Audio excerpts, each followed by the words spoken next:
lilkom minn Beauty Wisdom u Game Breaker.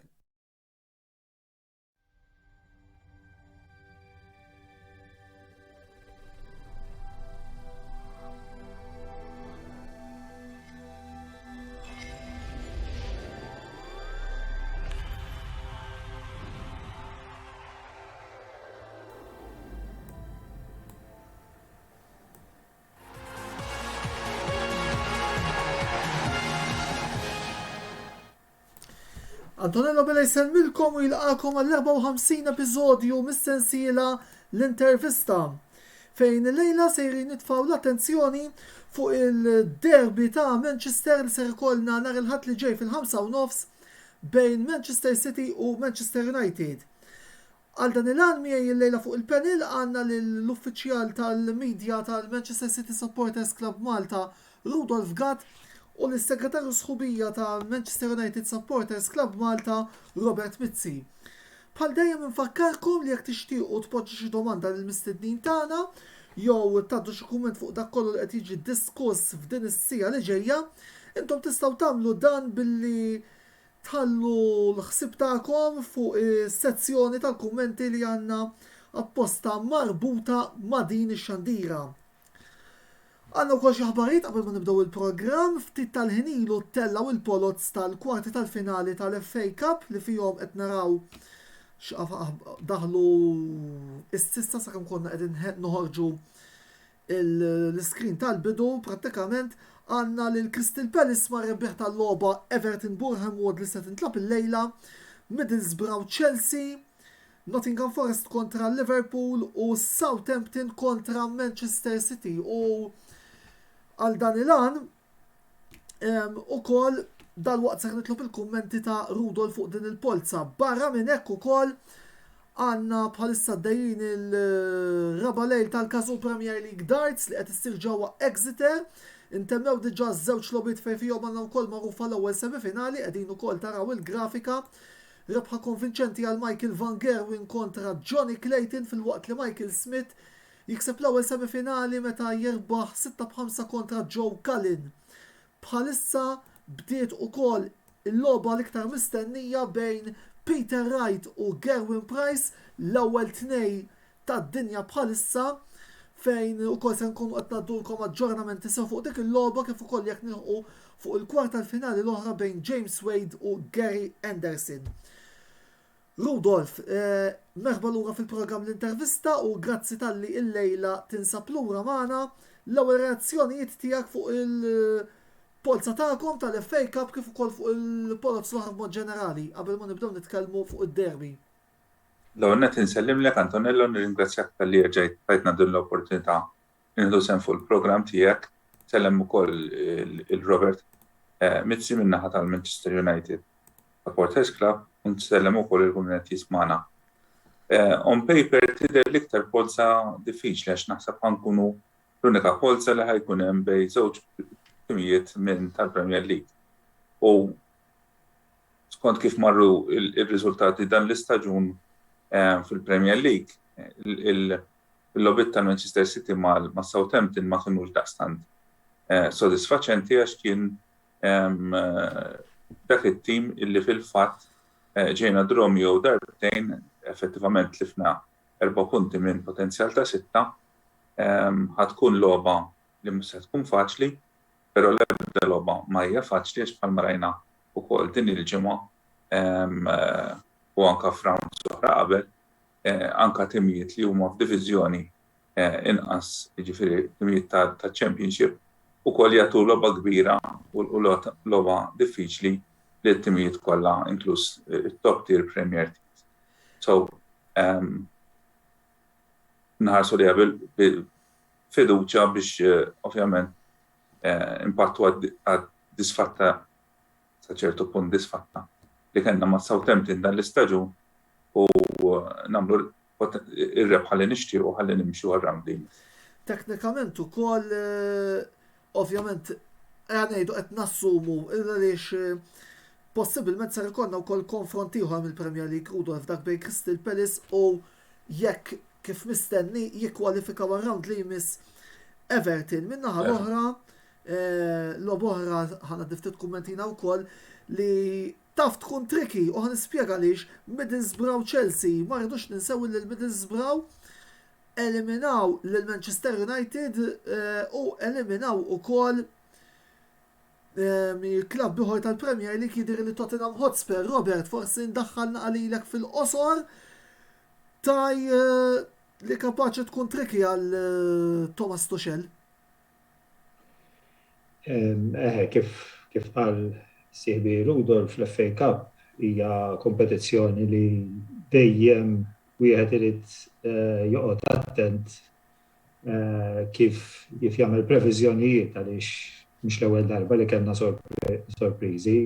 Madankollu jiena naħseb li Chelsea għandhom skwadra b'saħħitha biżżejjed li kapaċi jirbu l-ostaklu tal-Middlesbrough. Personalment naħseb illi Chelsea għaddim minn dak ir-round jien. Tajjeb wis, mela wara dik il-parentesi relatata mal-FA Cup nibdew nitkellmu naqra issa fuq il-logħba li City United għandhom nhar il-ħadd li ġej ġewwa l-Etihad Stadium fejn tidħol issa Premier League. U l-ewwel domanda li nixtieq impoġġilkom hija waħda diretta. Kemm ser ikun importanti dan il-konfront tal-ambizzjonijiet li iż-żewġ timijiet rispettivi għandhom għal dan il-kampjonat, jiġifieri City għal-raħ tal-kampjonat u Manchester United għal dik il-battalja li hemm għal-raba post. Jibda Rudolf minħabba li City se jkunu qed jilagħbu. Tajjeb. Antonello, jien fl-opinjoni tiegħi u forsi ħankun daqsxejn kliniku hawnhekk fir-risposta tiegħi. Kull logħba li jmiss minn issa sal-aħħar tal-istaġun hija importanti kważi bl-istess mod. Għaliex fl-aħħar mill-aħħar kull logħba 3 punti tiswa. Apparti meta jkun il-konfront dirett bejn żewġ rivali li qegħdin jiġġieldu għall-istess pożizzjonijiet, kull logħba tiswa 3 punti. Ovvjament, id-darbi huwa darbi, mela għandek il-sentiment ta' pika tan-nies tal-lokal illi jagħti xeħta iktar kolorita il-logħba bħal din. Is-City tal-aħħar ftit ġimgħat bħala forma ma kinux daqstant konsistenti u fluidi fil-logħb tagħhom bħalma konna sa ftit ta' żmien ilu u għal daqstant kif tkellimna tilfu il-punti ma' Southampton. Intilfet il-logħba kontra Tottenham u fil-li kien hemm dak id-distakk daqshekk li kulħadd kien qiegħed jgħid li issa il-kampjonat magħluq, jiena ma kontx wieħed minnhom nassigurak, fil-li f'daqqa waħda id-distakk bejn l-ewwel u t-tieni post huwa ta' 3 punti. Okej, issa żdied għal 16 il-Liverpool kellhom logħba inqas, però effettivament il-potenzjal huwa ta' 3 punti. Is-City ma jaffordjawx li jitilfu din il-logħba, però bl-istess mod u bl-istess argumentazzjoni naħseb sieħbi Robert ħajjej illi il-United ukoll ma jistgħux jitilfu din il-logħba kemm minħabba il-prestiġju tad-darbi kif ukoll minħabba l-pożizzjonijiet tagħhom. Ħatkun logħba mis-silta, ħatkun logħba akkanita u taħraq għal ġiex naħat, ħatkun derbi. U kif ukoll biex inżid ukoll malli attinti Rudolf ħalli anke ndaħħal il-Robert fid-diskursata issa l-United għandhom xi jirrispondu wara l-umiljazzjoni jinsejħula hekk ta' dawk l-ewwel 3 kwarti tal-ewwel leg.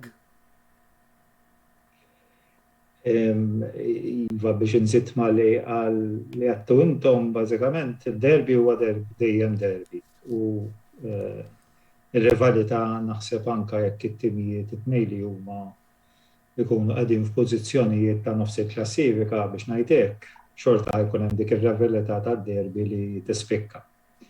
Is-sitwazzjoni kif hija li ż-żewġ timijiet ovvjament għandhom ħafna għaxiex jilagħbu. Ovvjament is-City għandhom iridu jżommu kemm jista' jkun id-distakk fil-qoċċata tal-klassifika u l-United għandhom l-iskop illi jippruvaw jilħqu il-raba post tal-klassifika li ovvjament ifisser tħul fil-Champions League u għalkemm forsi jista' jkun issa li l-iżviluppi riċenti forsi nitkellmu aktar il-qudiem mhux bil-forsi l-raba post ikun l-aħħar post available għal-Champions League. Jiena naħseb illi it-tim għandu xi jirrispondi mhux għall-logħba li semmejtu l-halftime li semmejt int biss. Naħseb hemm ħafna players li jridu jqumu għall-okkażjoni u jagħtu risposta anke lilna supporters li b'xi mod jew ieħor il-prestazzjonijiet riċenti tat-tim ma ħallewniex sodisfatti. Ma naħsibx li qed ngħid xi sigriet illi l-prestazzjonijiet tat-tim ma kinux tal-livell li aħna supporters tal-United nixtiequ. Rudolf, resqin lejn logħba oħra importanti u inevitabbli nitkellmu fuq dak il-plejer li flobit bħal dawn, bħal pereżempju l-konfront li kellkom kontra Chelsea kien deċiżiv b'dak il-gowl l-iskurja qed nirreferi għal Kevin De Bruyne. Temmen li l-Belġjan jista' jerġa' jkun deċiżiv nhar il-ħadd? Kevin De Bruyne naħseb huwa l-iktar plejer li tista' tpoġġih fi klassi għalih l-iskwadra tal-Manchester City.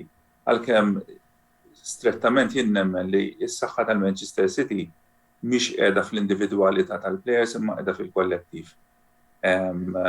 M'hemmx l-ismijiet kbar tipo Ronaldo, tipo Messi, tipo dak it-tip ta' plejers li jitqisu bħala superstars, però Kevin De Bruyne ma naħsibx li huwa l-bot minn hekk. Dal-istaġun minix qed naraħ li kellu staġun daqshekk tajjeb daqs li kellu s-sena l-oħra. Però in his best form u f'logħba li tkun miftuħa, Kevin De Bruyne kif qed tgħid inti jista' jkun deċiżiv ħafna.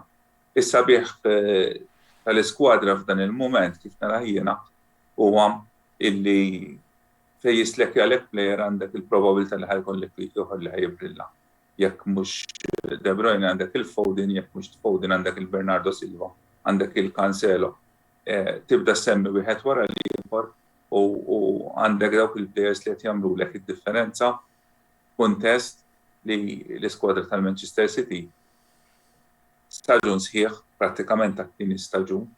Is-sena l-oħra kemm kien hemm striker ma' 3 kwarti tal-istaġun kien imweġġa' Aguero. Dal-istaġun is-City labu mingħajr recognized striker u nonostante dan qegħdin hemm fl-ewwel tal-klassifika goals qed jiġu spurjati iva m'għandekx dak il-plejer jew tnejn li qed dejjem qed ikunu hemmhekk fuq il-lista tal-iskorers, m'għandek ħafna mill-iskwadra illi dejjem qiegħda tkun hemmhekk u tagħmel il-goals l-iktar importanti.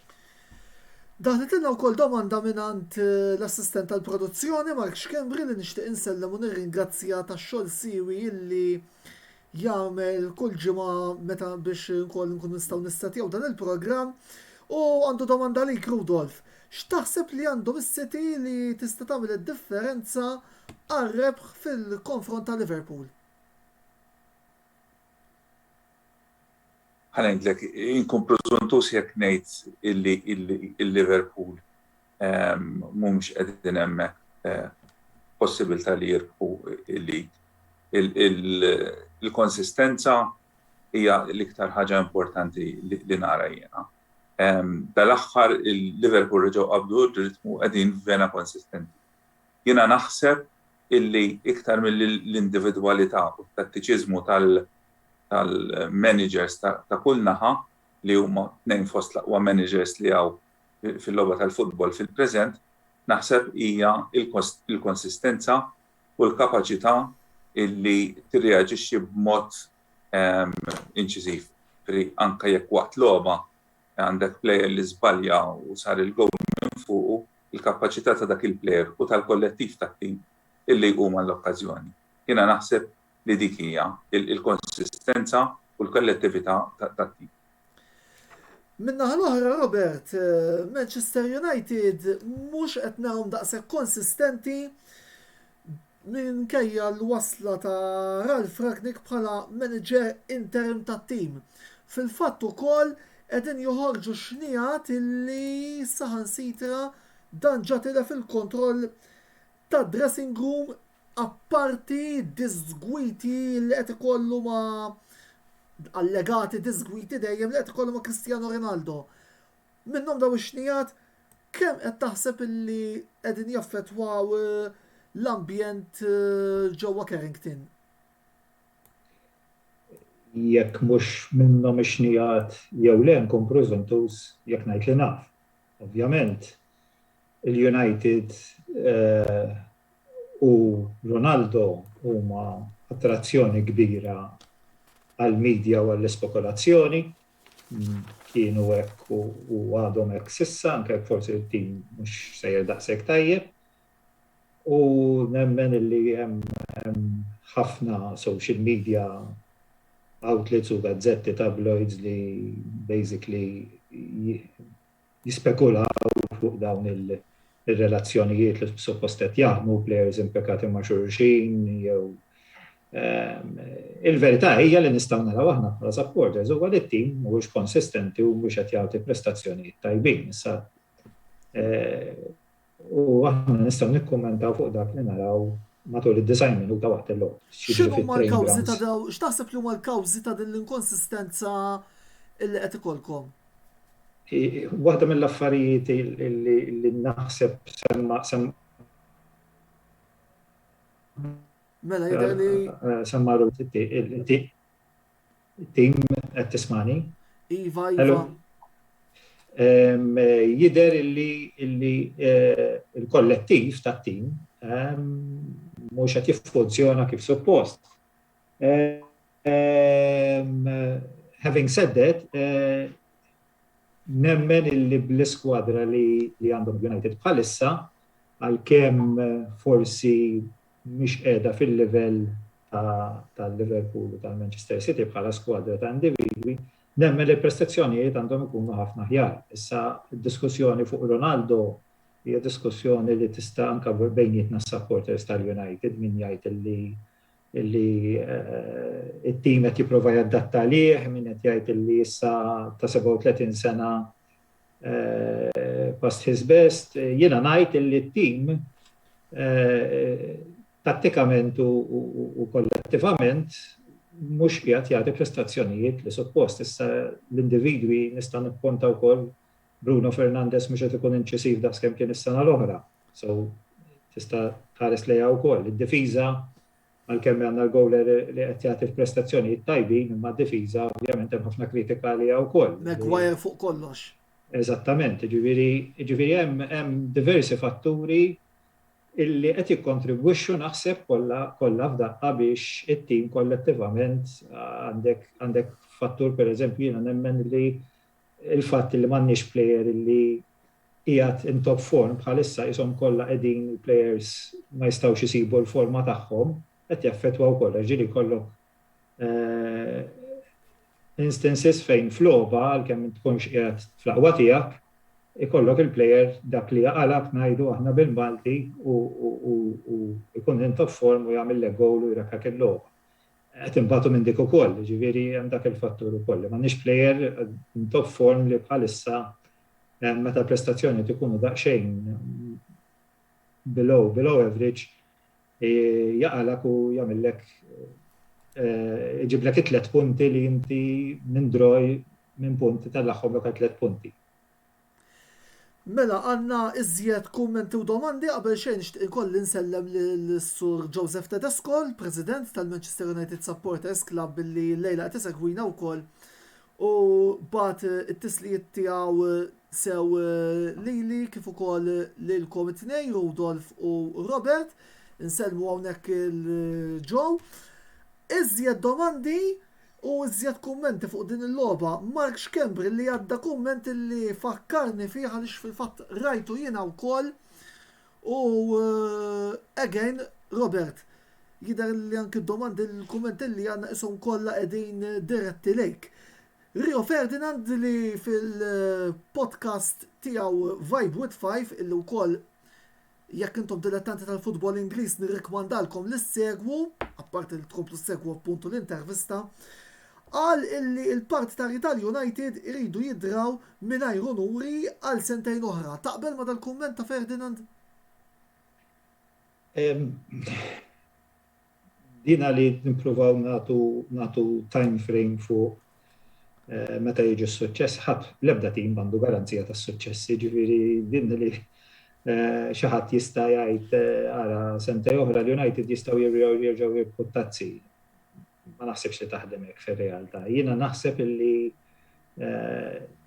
personalment, u din opinjoni personali tiegħi, naħseb illi l-klabb għaddej minn tranzizzjoni u tranzizzjoni tissir ukoll mhux fuq il-pitch biss imma anke bħala tmexxija tal-klabb, in the sense li hemm bżonn jiġu indirizzati ċertu issues ta' recruitment kif scouting and so on, u naħseb illi dawet jaffettwaw it-tim ukoll fir-riżultati. So li nippruvaw ngħidu ara sentej 3-5 jien naħseb jien personalment, jekk kollox isir kif suppost, li da m'għandek garanzija kollox kif suppost, possibilment anke iktar minn sentej għandek biex tiġi f'sitwazzjoni fejn tilħaq il-livell li inti qiegħed tiċċallenġja l-unuri kollha. Imma taqbel li United iridu jidraw mingħajr onuri forsi għal dan iż-żmien? Domanda diffiċli din. Naqbel jew ma naqbilx il-fattu li l-United dal-aħħar 7 snin mindu riżenja Ferguson rebħu League Cup u rebħu Europa League u FA Cup minn sejjer żball. U qatt ma kinux challengers denji, so to speak, għal-league. So, jiena trabbejt ġenerazzjoni li dont ma nara l-United jerbħu l-league 26 sena, nisperaw li ma jerġax jiġri hekk ovvjament, imma u kont ta' tifel u hekk kont inħossa ħafna jien dik li x'ismu. Jista' jkun li għad il-każ li rridu forsi nbaxxu l-aspettattivi tagħna li tittaċċetta li ma jistax ikun li t-tim li żommi jew inti dejjem jiċċallenġja għal-leagues. Naħseb li iktar ħaġa li tweġġa' supporters tal-United imma mhijiex in-nuqqas ta' trophies, jien naħseb iktar hija lil-lob forsi li aħna tradizzjonalment imdorrin naraw mill-United li anka min kien iħobb il-futbol neutrali kien jgħidlek hemm il-United illum ħanarom. Forsi dak it-tip ta' lob li bniedem jieħu gost jara anke bħala neutrali. L-lob tal-United forsi huwa daqsxejn nieqes da żmien u nixtiequ li ħafna li nerġgħu nibdew nilagħbu futbol iktar attrajenti. L-aħħar domanda biex ukoll nagħlqu l-ewwel parti tal-programm. Il-logħba se tkun immexxija minn Michael Oliver, uffiċjal li għandu esperjenza vasta fl-logħbiet ta' dan il-kalibru sew fl-Ingilterra kif ukoll fil-kamp Ewropew. Il-kummenti tagħkom fuq Michael Oliver, nibda mik Rudolf. Ħanejdu kif inhi, kull referi għandu l-istil ta' kif jiddiriġi l-logħba. Michael Oliver huwa referi ta' livell internazzjonali. Kull referi jagħmel l-iżbalji, kull referi ikollu dawk il-logħbiet fejn tgħid irrefja logħba tajba. Ħadd ma jista' jgħid illi Michael Oliver jissajdja ma' City jew jissajdja mal-United f'dan il-każ għax huwa fatt magħruf li Michael Oliver huwa supporter ta' Newcastle United. Inħares bil-qudiem biex nara darbi miġġieled mod sportiv fuq il-pitch fejn ir-referi ma jkunx protagonista. Il-protagonisti għandhom ikunu l-players, għandu jkun il-futbol sabiħ, u għandu jkun l-atmosfera li jkun hemm fil-ground min-naħa tas-supporter. Robert? Naqbel mal qed jgħid Rudolf ovvjament. Jien ma tantx inħobb nikkummenta fuq ir-referees, in the sense li naħseb illi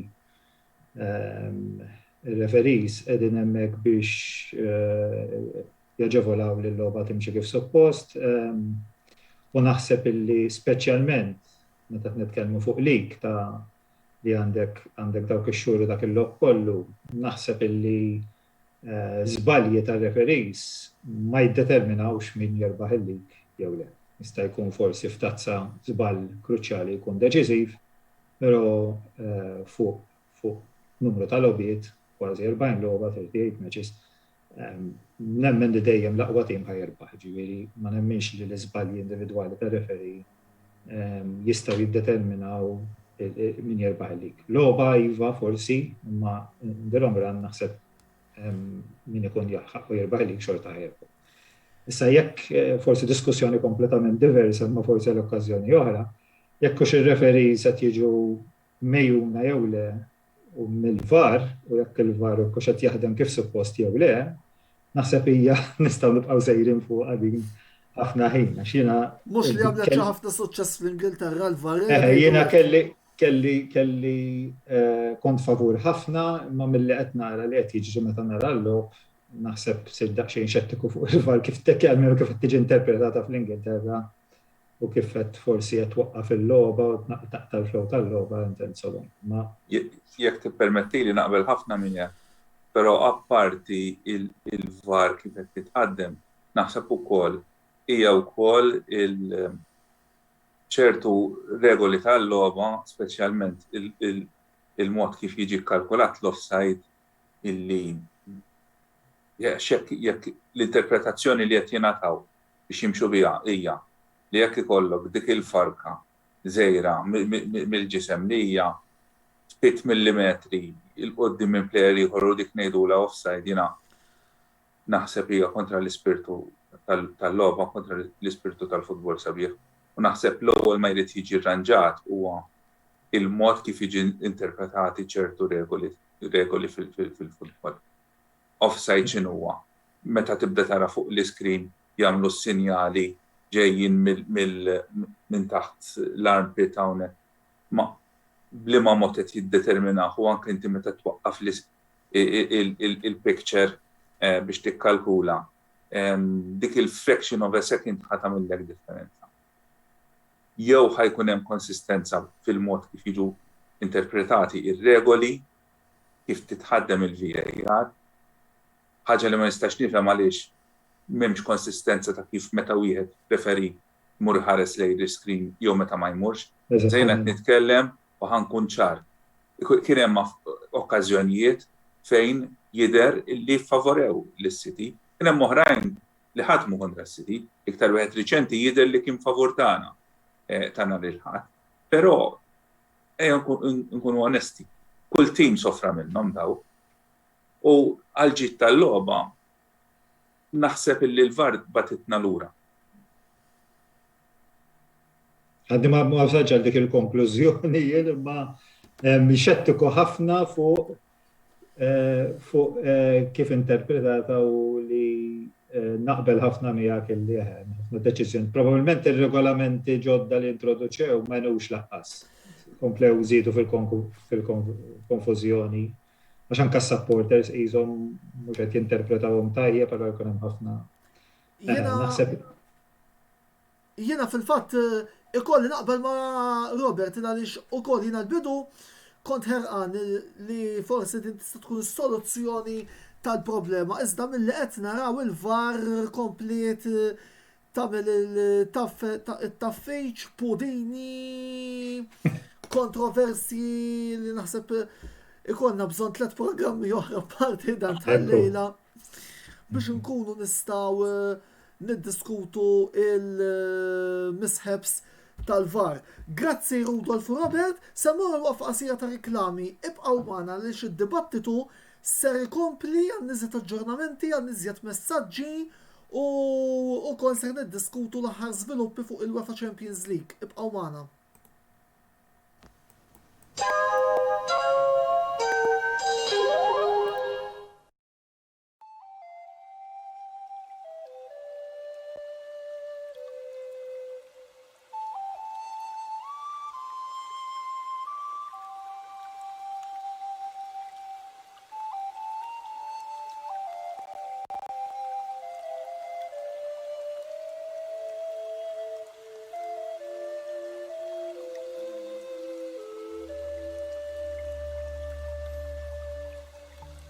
Beauty Wisdom tal-Fgura għall-aħjar prodotti u servizzi ta' sbuħija.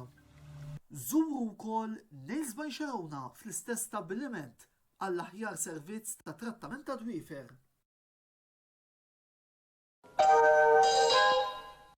Il-logħba popolari Gran Turismo 7 ser tagħlaq 25 sena u bħal dejjem Game Breaker ser jkun qed joffrilkom din il-logħba bl-aqwa prezzijiet li hemm fis-suq. Sew għal PlayStation 4 kif ukoll għal PlayStation 5 fejn tistgħu tixtru wkoll għal din il-pjattaforma il-logħba li tfakkar dan l-anniversarju partikolari għal €99. U jekk l-isport ma joċċalikom, idħlu fid-dinja tal-fantażija permezz tal-logħba Horizon Forbidden West. Din ukoll tistgħu issibuha fuq PlayStation 4 għal €65 u €69 għal PlayStation 5. Għalhekk ħodu vantaġġ minn dawn l-offerti u ixtru dawn il-logħbiet il-ġodda għal PlayStation mingħand Game Breaker. Game Breaker, l-aqwa logħob tal-PlayStation, Xbox u Switch.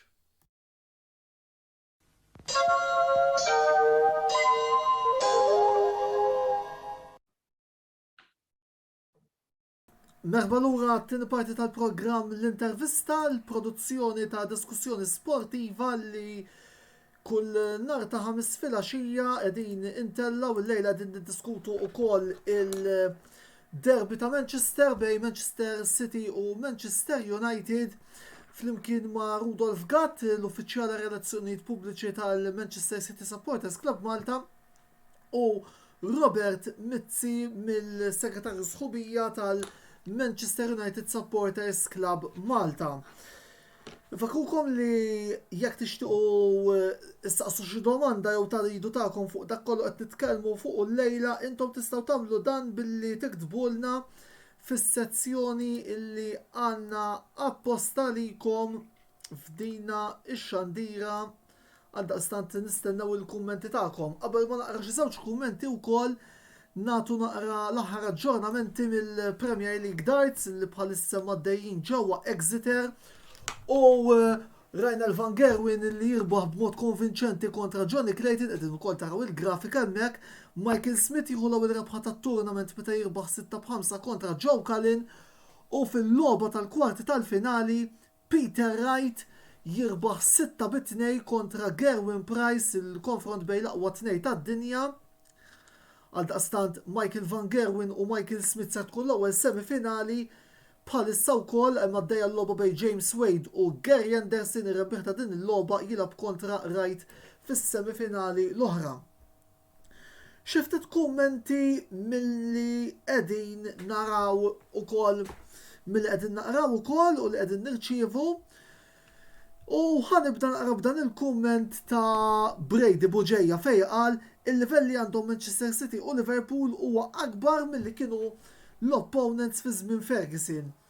L-ikbar żball li sar li bdejna s-season Brady huwa parti tarju ta' Manchester United b'Solskjaer bi players li huma kellux kontroll fuqhom.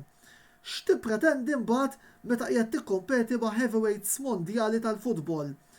Rigward unuri ma naqbilx ma' Ferdinand. Suċċess jista' jiġi instant, case in point iċ-Chelsea fl-istaġun li għadda.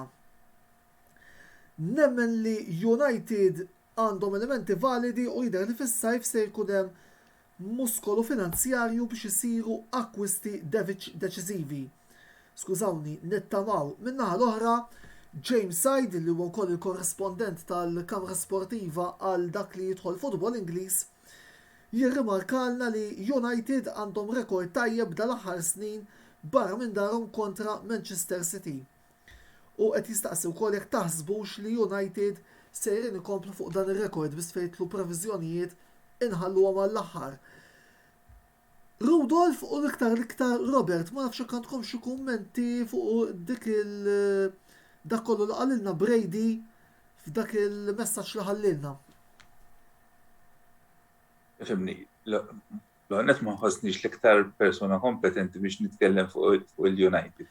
Biss fuq il-level ta' City u Liverpool ikkumparat mal ħanejdwek il-United u l-Arsenal ta' żmien Ferguson, forsi iktar fuq. Ħanejlek, ma tistax tqabbel era ta' futbol ma' oħra. Ma nemminx li huwa possibbli. Dal-istess bħal meta jkun hemm comparisons jinnaf fil-passat Pelé ma' Maradona. Maradona ma' Messi, il-futbol tant inbidlu ħafna affarijiet. Affarijiet, ħansemmi affarijiet li wieħed qasbis għashom. Il-kwalità tal-pitches nbidlet totalment. Il-ballun, il-materjal tiegħu kemm huwa tqil il-ballun inbidel kompletament. it-teknoloġija li hemm fil-logħba llum, u qed ngħid it-teknoloġija li hemm fil-logħba llum mhux sempliċement il-grafika li forsi jkun hemm madwar il-pitch u hekk, imma anke l-plejers kif jiġu segwiti, jiġu tracked, in-nutrition li hemm fil-logħba llum il-ġurnata. Il-logħba ħadet livell totalment differenti, minix wieħed minn dawk li nemmen li tista' tqabbel era ma' oħra. Però huwa fatt illi għal dal-aħħar ngħidu 5 snin l-iktar żewġ teams li kienu konsistenti u deru li huma b'saħħithom komparat mal-kumplament tal-li kienu City u Liverpool, kien hemm xi ftit iċ-Chelsea wkoll, però il-gap dak li għandek illum qiegħed hemmhekk sada pitada ma nkunx fatalista. Sa ftit ġimgħat oħra, ftit xhur oħra kapaċi tkun differenti. Sempliċement kull ma jista' jkollok ċertu ċirkostanzi naf plejer weġġa' plejer ieħor sospiż. Dawn huma realtajiet li xi kultant jibdlu il-mod kif ikompli l-istaġun. Robert, min-naħa tiegħek hemm xi ħaġa li tixtieq forsi tikkummenta fuq laqgħa Brady? Jiena minix konvint il-suċċess jista' jkun instantanju.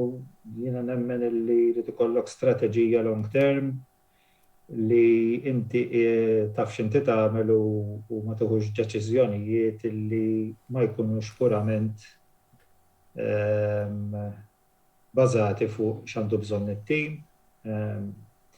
Naħseb li fil-snin riċenti anke l-akkwisti tal-United mhux dejjem kienu neċessarjament x'għandu bżonn it-tim, forsi kien hemm fatturi oħrajn, naħseb li kien hemm fatturi oħrajn. U allura naħseb illi jrid ikollok apparti li qed nitkellmu fuq Manchester City u Liverpool li huma l-aħjar żewġ Rudolf għall-aħħar 5 snin. Però dan ma ġiex instantanju, dan ġie għaliex kien hemm pjan taż-żewġ timijiet, ġabu l-aqwa managers li hemm, bidlu l-istruttura tagħhom tan-nurseries u tal-recruitment and so on. So jiena nemmen li biex ikollok suċċess u suċċess fit-tul mhux li tirbaħ tazza jew għaliex ma li jkollok suċċess u tkun konsistenti inti bħalma huma bħalissa Liverpool u City bħalma kien il-United 10 snin ilu. Irid ikollok struttura li tippermetti li t-tim jevolvi u jibqa' dejjem at the top.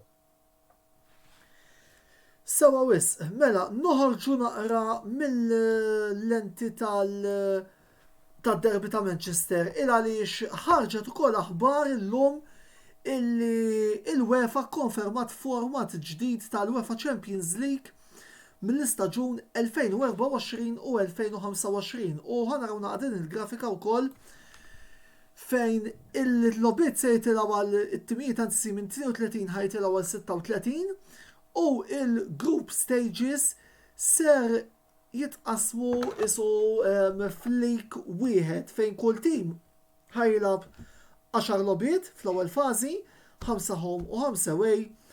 L-ewwel 8 jgħaddu awtomatikament għal-knockout stage u it-timijiet mid-9 sal-24 mbagħad jilabu playoff fuq il-falsa riga ta' dak li rajna fil-UEFA Europa League u il-UEFA Conference League din is-sena biex jieħdu postom mal-aħħar 16. Ħalli nuħu naqra l-ewwel kummenti minn għandkom, sinjuri, illi għandna il-lejla fuq il-panel. U ħanitfa' naqra domanda, ma taħsbux illi din il-manuvra skużawni, tista' tkun xi mod kif forsi tipprova tikkalma l-irwiefen li ħajerġgħu iqajmu l-vari Andrea Agnelli u Florentino Perez li qed jimmiraw li jerġgħu iqajmu s-Super League? Robert, ħanibda bik darba. Possibilment huwa ovvjament kulħadd jaf ġara meta ġi propost il-famuż Super League kien proposta qawwija, direttura ġiet ikkanċellata l-logħba tal-United. Ġifieri jista' jagħti il-każ, anzi naħseb li huwa l-każ li dan il-modifikazzjonijiet qegħdin isiru biex iktar clubs ikunu parti minn dan l-exclusive club biex nsejħu l-hekk tal-Champions League. Jekk naqbel jew le, jiena forsi ħanuri daqsxejn l-età tiegħi, imma jiena naħseb oriġinarjament kif kienet oriġinali li l-clubs li jerbħu Champions League jieħdu sehem fil-Champions League, naħseb kienet iktar oriġinali u iktar. U jiena naqbel miegħek fuqha, anzi nazzarda ngħid il-format ideali tat-tazzi huwa l-format li rajna fit-98-99 biċ-Champions League jieħdu sehem fiha forsi it-tim champion ta' kull pajjiż u forsi min jispiċċa t-tieni fl-ewwel 4-5 pajjiżi tiġi introdotta tat-tazzi u l-oħrajn fl-Europa League. Vodri minn tasel fuq dik qed naqblu. Nasal biex naqbel miegħek. Min issa l-fatt li tiġi għax hija daqsxejn ironija li tista' tiġi ir-raba' jew addirittura l-5 jew is-6 fil-lig u mbagħad tirbaħ Champions League. Rajnija. Nsemmi frasi eżempju l-Milan li spiċċaw ir-raba' fl-2001-2002 u ħadu Champions League appunto f'Old Trafford is-sena ta' wara. Ġifieri personalment naħseb li din hija daqsxejn counter reaction biex ngħidu hekk tas-Super League jista' jkun. Ovvjament il-clubs naħseb li ħajkunu favur għaliex tfisser introjtu Champions League, tfisser introjtu kbir finanzjarju u naħseb l-ebda club mhu ħajjgħid li għall-introjtu finanzjarju. Rudolf, minn naħa tiegħek smajna wkoll aħbarijiet li s-Super League Agnelli il-President tal-Juventus irid jerġa' jqajjimha fuq format li jidħlu b'mod meritokratiku skont l-andament tal-kampjonat u tkun issu sort of ta' promotion u relegation. Il-kummenti tiegħek sew fuq dal-format il-ġdid kif ukoll fuq dal-format li allegatament issa qegħdin jipproponu l-avukati ħansejħulhom hekk tas-Super League. Mela ħanibdew mill-ewwel waħda. Jiena ninserta fuq l-istess paġna tagħhom. Jiena għalija l-aqwa format li qatt kien hemm Champions League għal minħallik, tazza tat-tazzi u tazza UEFA. Teknikament kif hija s-sitwazzjoni jista' jkollok xi ħadd li qatt ma sar champion ta' pajjiżu u jispiċċa champion tal-Ewropa. Li hija xi ħaġa anomala. Jien naħseb il-UEFA li għandha bżonn mhix sempliċement illi tirristruttura il-format ta' Champions League, imma tirriforma lilha nnifisha il-mod ta' kif jittieħdu d-deċiżjonijiet madwar il-mejda u minn min huma komposti il-decisive body, it-tmexxija tal-UEFA. Let's put that aside u nitkellmu fuq il-Super League.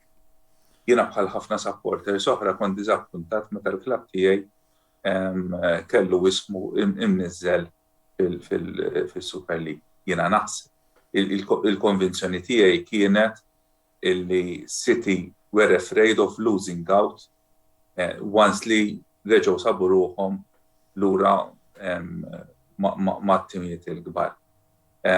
Sinċerament naħseb l-imħuħ ta' wara dan il-lig jidher ċar li huma clubs li għandhom problemi finanzjarji kbar u qegħdin isejbu mezz kif isolvu l-problemi finanzjarji kbar illi għandhom billi joħolqu kompetizzjoni li hija fueled mhux mill-aspett sportiv imma mill-aspett kummerċjali. Rajna sitwazzjoni l-opinjoni tiegħi tal-biki il-mod kif spiċċa il-klabb tal-Barcellona li m'għandux li għandu mijiet ta' eluf prattikament jidilli il-fuq minn biljun jew biljun f'dejn illi ma kellux biżejjed flus biex iżomm l-aqwa plejer li qatt kellu fuq il-kolba tiegħu. Fejn saħansitra biex jiffirma ċertu plejers ta' età iżgħar kellu iġiel lil plejers eżistenti tiegħu inaqsu il-pagi tiegħu.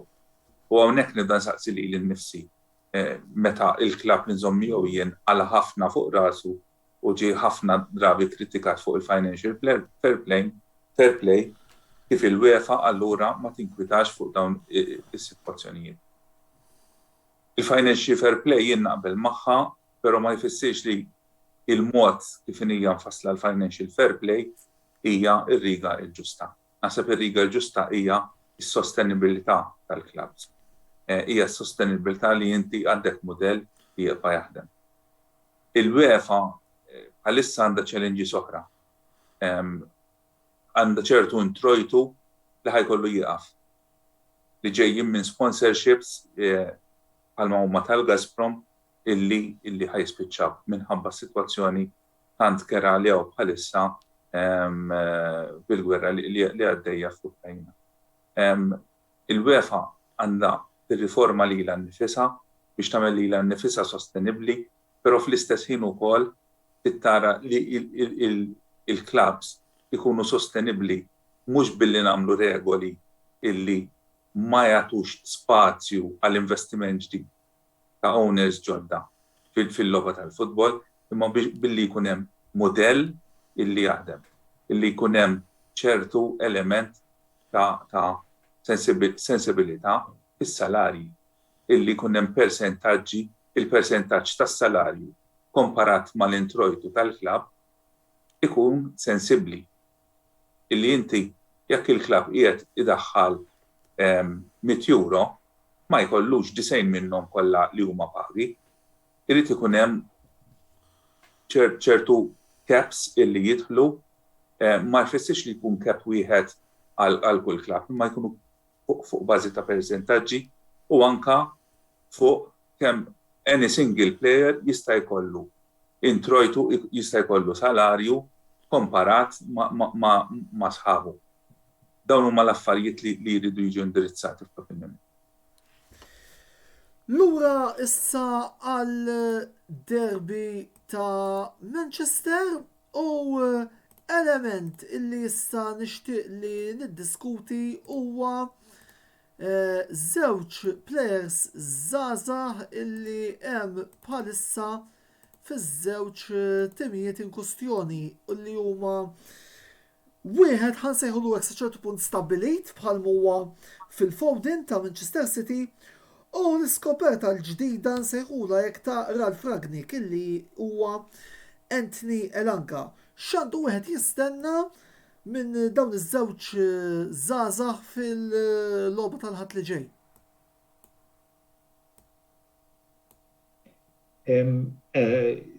Nibda jiena Elanga kif attenti huwa skoperta pjuttost reċenti, jipprometti ħafna, naħseb għalu ħafna xi jitgħallem ukoll, ġifieri mhix qed ngħidu.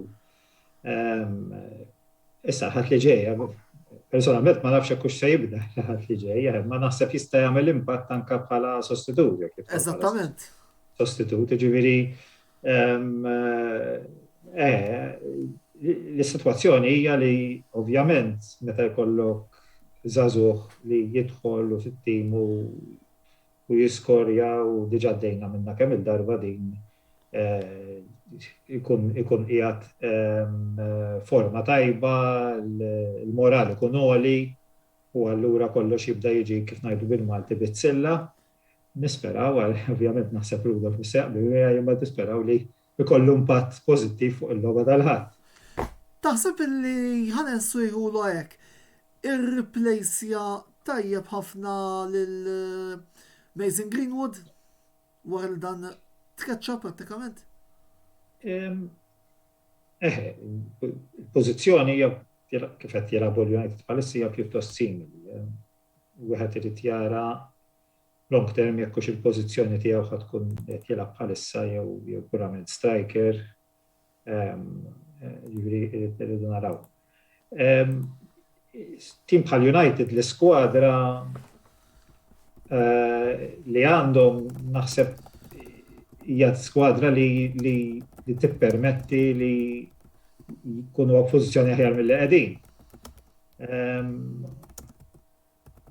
Fuq Greenwood ma nafx, naqbad ngħid il-sens li hemm Rashford ukoll, hemm Sancho, ġifieri players f'dik il-pożizzjoni.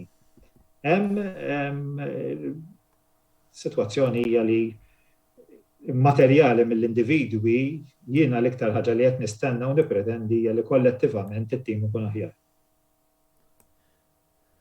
Rudolf, Foden.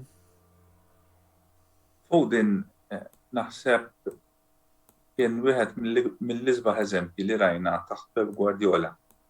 Min jiftakar l-ewwel staġun li ġie Pep Guardiola kien mill-ewwel għajnejh marret fuq fil-Foden. Miegħu fl-iskwadra tal-IDS dak iż-żmien kien hemm Sancho li llum qiegħed mal-Manchester United. It-tnejn talabhom biex jistapportu u jagħtihom bil-mod il-mod jintroduċihom fit-tim. Wieħed iddeċieda illi hu kellu jkun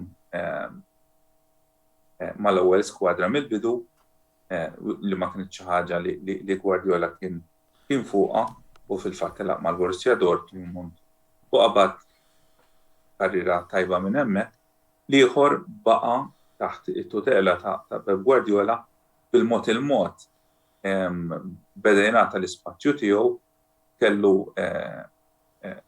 growth fl-iskwadra li kienet ikkalkulata llum il-ġurnata huwa plejer li tista' tgħid prattikament kull logħba ħatara hemmhekk. L-impatt tiegħu fuq il-logħba ta' nhar il-ħadd wieħed delegate ma jistax jgħid ħajkun għaliex il-futbol dak il-ħin tittarah u laqqas wieħed jista' jgħid li għandu postu garantit għax ma' Pep Guardiola naħseb ħadd m'għandu postu garantit. Li għandu forsi iktar Foden nhar il-ħadd minn plejers oħrajn li huwa plejer tal-lokal.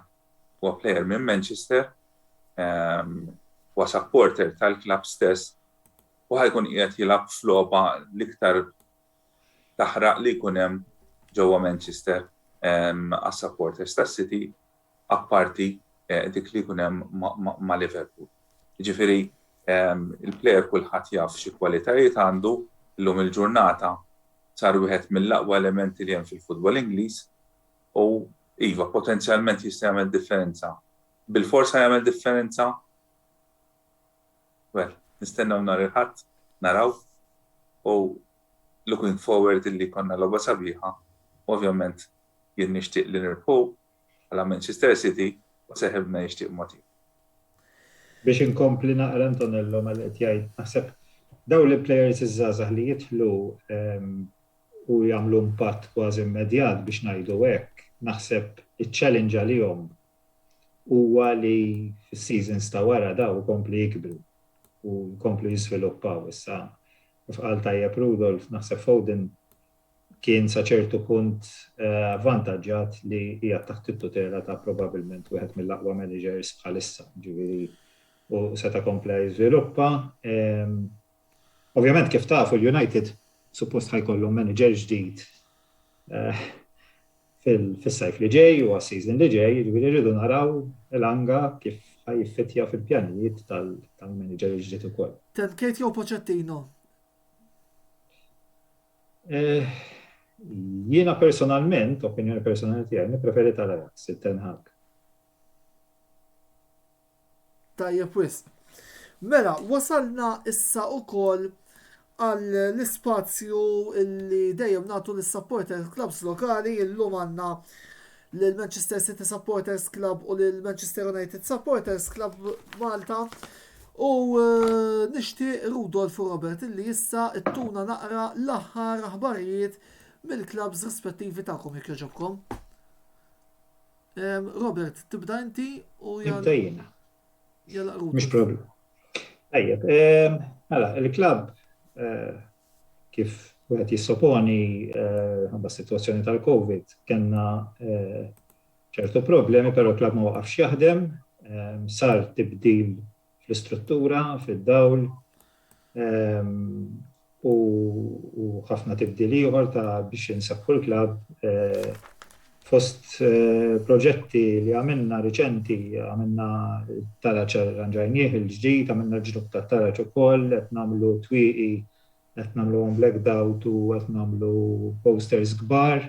Għandna proġett li qed niġbru l-finanzi għalih li huwa ta' Sterling tax min jiġi klabb tagħna jaf li malli biex tidħol għandek taraċ li titla solar taraċ. U għandna proġett ta' Sterling biex minnu għandu problemi ta' mobilta nkun jista' jitla komdu wkoll u dejjem għaddejjin biex naraw kif nistgħu nkomplu nsebbħu l-klabb u l-atmosfera tal-klabb waqt il-logħbiet. Rudolf, min-naħa tiegħek? Aħna, Antonello, aħna bħala klabb m'għandniex id-dimensjoni ta' klabb oħra bħal huma l-Manchester United ġewwa Malta. Però il-fokus tagħna din is-sena kien li nimpruvjaw fuq il-membership tagħna komparat mas-sena l-oħra u dan qegħdin bil-mod qegħdin nilħquh. Iktar il-qudiem il-pjanijiet għal iktar il-qudiem huwa illi nkomplu nikbru in kwantu ta' supporters, pjanijiet oħra mbagħad jibdew jiżviluppaw man mano li jkun għaddej żmien. Il-fokus tagħna matul dal-aħħar 10 snin li għandna inna waqfin kien li nassistu il-supporters tagħna illi ikunu jixtiequ jitilgħu jaraw l-logħb tal-Manchester City. Kenna okkażjonijiet fejn tlajna fi gruppi li kienu okkażjonijiet sbieħ ħafna, konna milquha sewwa mill-klabb ġewwa Manchester u kif ukoll kellna il-highlights tal-aħħar 10 snin li ġibna darbtejn it-Tazzja u Malta. Nħarsu il-qoddim fiduċja biex inkomplu nikbru nafu il-supporter base edha dejjem tikber għaliex għaw iktar tfal minn età żgħira li saru jażlu l-Manchester City bħala it-tim li huma jissapportjaw u qed naraw evolviment fil-bażi tas-supporter base tagħna. L-aħħar domanda illi nixtieq ukoll insaqsikom. Manchester City, Manchester United, taħsbu li ser tkun logħba deċiżiva għal fini tal-kampjonat?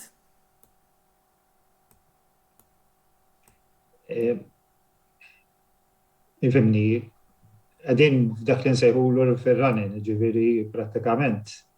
Issa għadin f'sitwazzjoni fejn kull riżultat huwa deċiżiv, mhux ir-roba dan il-ħadd biss. Ġifieri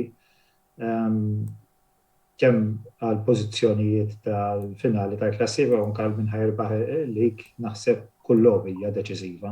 Minn issa l-qudiem pratikament il-logħb li baqa' min jaspira li l-ħaq ċertu riżultati ovvjament kemm jista' jkun ma jwaqqax punti. Rudolf? Naqbel perfettament ma' Robert, naqblu ħafna llum jiġifieri. Però dik hija r-realtà. L-aħħar mill-aħħar meta taqra l-klassifika fl-aħħar tal-istaġun. Issa tkun xirbaħt id-dan, tkun xirbaħt mal-Liverpool, tkun xirbaħt mal-Chelsea, tkun xirbaħt mal-Norwich, l-aħħar mill-aħħar x'ħajot. Ħajot minn hemm l-ewwel fil-klassifika. U biex tkun l-ewwel fil-klassifika tirbaħ. Ħafna logħbiet, iktar ma tirbaħ, għandek punti ġifieri dak li jgħod. Kemm irbaħ? Tirbaħ 6 b'xejn, tirbaħ b'xejn, 3 punti għandek. Grazzi lil Rudolf u lil Robert tal-li attendaw il-programm tal-lejla kif ukoll grazzi lil sponsors tagħna li huma Beauty Wisdom u Game Breaker. Passoltu nħeġġukom biex tużaw il-prodotti u s-servizzi tagħhom għaliex indirettament tkunu qegħdin ukoll tgħinu lilna tal-kamra sportiva nkomplu ntellaw materjal u kontenut ta' l-ola level fejn dejjem huwa possibbli. Fitm il-ġimgħa li ġej, il-kamra sportiva minn barra s-soltu spazji li ser tagħti lill-futbol lokali u internazzjonali u hawnhekk ippermettu li nagħmel parentesi żgħira il-rapporti u l-aġġornamenti relatati mal-kampjonati ta' taħt 19-il sena ser jibdew jitilgħu il-ħadd filgħodu minn flok kif konna tintellawhom qabel biex ukoll ikollhom l-ispazju dovut u iżjed forsi nippruvaw nġibu iżjed viewership għal dawn l-aħħar aħbarijiet li naflu wkoll huma segwiti. Biss minn barra l-futbol din il-ġimgħa ser ikollna l-Open tar-Renju Unit fejn jidħol id-darts li hija kompetizzjoni magħrufa wkoll bħala l-FA Cup ta' dan l-isport, kif ukoll nhar il-ħadd li ġej ser ikollna r-ritorn tal-kampjonat tal-MotoGP fejn ġewwa Losail fil-Qatar ser ikollna l-ewwel tiġrija tal-istaġun li hija appuntu l-Grand Prix tal-Qatar. Għalhekk bħal dejjem komplu segwuna biex ma tkunu qed titilfu xejn minn dak kollu li jkun qed jiġri fil-kamp sportiv. Ma ninsewx ukoll illi tkompli t-tazza tas-sitt nazzjonijiet għal daqstant tar-rugby għal daqstant ukoll prattikament fit il-ġimgħa se jkollna l-futbol, se jkollna d-darts, se jkollna r-rugby u se jkollna ukoll it-tlielaq tal-muturi bħala kontenut li se nkunu qegħdin intellaw. Il-ġimgħa d-dieħla l-intervista ser tiftaħ is-siparju fuq sport ieħor prinċipali li n-netwerk tagħna jkopri li huwa l-Formula 1, issa wkoll wasalna biex nibdew dan il-kampjonat. U l-ġimgħa d-dieħla ser ikollna l-ewwel minn żewġ programmi ta' introduzzjoni dal-istaġun fejn matulu sejrin nitkellmu dwar it-timijiet ħansejħulhom hekk il-medji żgħar illi hemm f'dan il-kampjonat li jinkludu il-Williams, l-Aston Martin u l-Alfa Romeo ser jkollna rappreżentanti li 3 persuni fuq il-panel illi huma rappreżentanti ta' dawn it-timijiet biex ukoll nitkellmu magħhom fuq dik il-parti tal-grid. Dan il-programm infakkurkom ukoll li madwar sija oħra ser ikun qiegħed fuq l-istazzjon uffiċjali tagħna ta' YouTube għal daqstant nistednunkom biex hekk qed tilħqu l-programm minn issa tinkwitaw xejn, għaf subscribe fuq il-paġna tal-Kamra Sportiva fuq YouTube u hemmhekk ukoll issibu mhux wiż dan il-programm iżda wkoll l-54 programm kollha li kellna tal-intervista mis-sena l-oħra law u diversi kontenut ieħor bħal reazzjonijiet li noħroġ jiena wara kull telliqa tal-Formula 1 u wara wkoll il-lobit tal-Inter għada filgħaxija wkoll fil-fatt inkun qiegħed nikkummenta l-logħba bejn Inter u Salernitana għal ħabta tal-11 u kwart. Mill-bqija sakemm nerġgħu niltaqgħu jien Antonello Bela nirringrazzjakom tal-li segwejtu l-intervista tal-lejla u nawguralkom il-lejl tajjeb u niltaqgħu l-ġimgħa d-dieħla għal programm ieħor ta' l-intervista. Saħħiet.